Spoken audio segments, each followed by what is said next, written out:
ఈ రోజు బనకచర్ల విషయంలో జరుగుతున్నది కూడా మామూలు విషయం కాదు, మామూలు ఆట కాదు.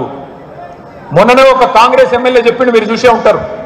ఇవాళ తెలంగాణలో మొత్తం పనులన్నీ చంద్రబాబు నాయుడు గారి కోవట్లే చేస్తున్నారు అని చెప్పి ఒక కాంగ్రెస్ ఎమ్మెల్యేనే మొన్ననే స్పష్టంగా చెప్పిండు. ఇలా అది అక్షర సత్యం. ఎందుకంటే అసలు పెద్ద కోవట్టే మన ముఖ్యమంత్రి రేవంత్ రెడ్డి. చంద్రబాబు నాయుడుకు అతిపెద్ద కోవట్టు ఎవరైనా ఉన్నారా ఇవాళ తెలంగాణలో అంటే రేవంత్ రెడ్డి గారు. అందుకే గోదావరి నీళ్లను పూర్తిగా వాళ్ళకు అప్పచెప్పే విషయంలో కానీ, చంద్రబాబు గారు లేవమంటే లేసుడు, కూసోమంటే కూర్చునే విషయంలో కానీ ఇవాళ చాలా స్పష్టంగా రేవంత్ రెడ్డి గారు ఒక ఎజెండా ప్రకారం పోతా ఉన్నారు. మనం ఆలోచించుకోవాల్సిన అవసరం మన మీదనే ఉన్నది. ఇవాళ మన మీద జరుగుతున్నది ఒక రకమైన దాడి కాదు, ముప్పేట దాడి జరుగుతున్నది. ముప్పేట దాడి.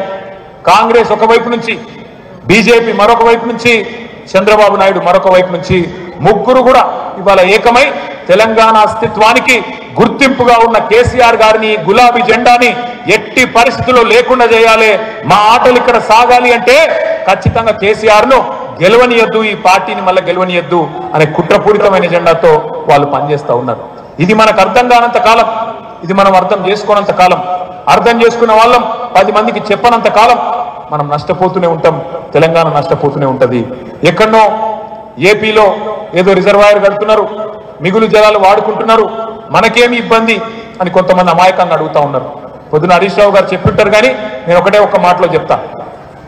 మిగులు జలాల విషయంలో 3000 టీఎంసీల విషయంలో ఏవైతే సముద్రంలో పోతున్నాయో వాటి విషయంలో మన డిమాండ్ ఒకటే, బీజేపీ నోరు తెరవాలే, కేంద్ర ప్రభుత్వం నోరు తెరవాలే.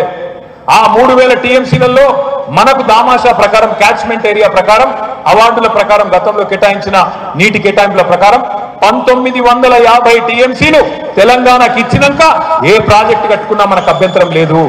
అట్లాగే నికర జిల్లాల్లో కూడా 1486 టీఎంసీలకు గాను 968 టీఎంసీలు తెలంగాణకి ఇచ్చినాక మీరేం కట్టుకున్నా మాకు అభ్యంతరం లేదు. కానీ ఇది ఎవరు స్పష్టం చేయాలి? రేవంత్ రెడ్డో చంద్రబాబు నాయుడు కాదు, కేంద్ర ప్రభుత్వం స్పష్టంగా అవార్డు పాస్ చేస్తూ తెలంగాణ వాటా నికర జలాల్లో 950 టీఎంసీలు, మిగులు జలాల్లో గోదావరిలో 1950 టీఎంసీలు మీకు, మిగిలిన కిందికి అంటే మనకు అభ్యంతరం లేదు. కానీ ఏ పర్మిషన్ లేకుండా, సెంట్రల్ వాటర్ కమిషన్ పర్మిషన్ లేదు, పోలవరం ప్రాజెక్ట్ అథారిటీ క్లియరెన్స్ లేదు, Godavari river management board permission లేదు, అట్లాగే సిడబ్ల్యూసి క్లియరెన్స్ కూడా లేకుండా, ఏది లేకుండా, ఎపెక్స్ కౌన్సిల్ పర్మిషన్ కూడా లేకుండా ప్రాజెక్టు కడతాం, దానికి మీ ఇద్దరం కూడా కమిషన్లు పంచుకుంటాం.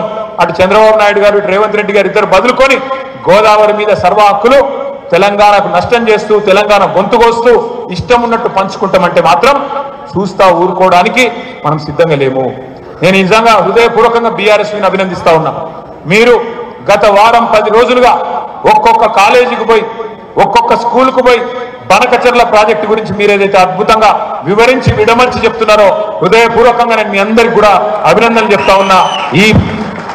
ఈ పోరాటాన్ని కొనసాగించాలని నేను ప్రార్థిస్తా ఉన్నా. అవసరం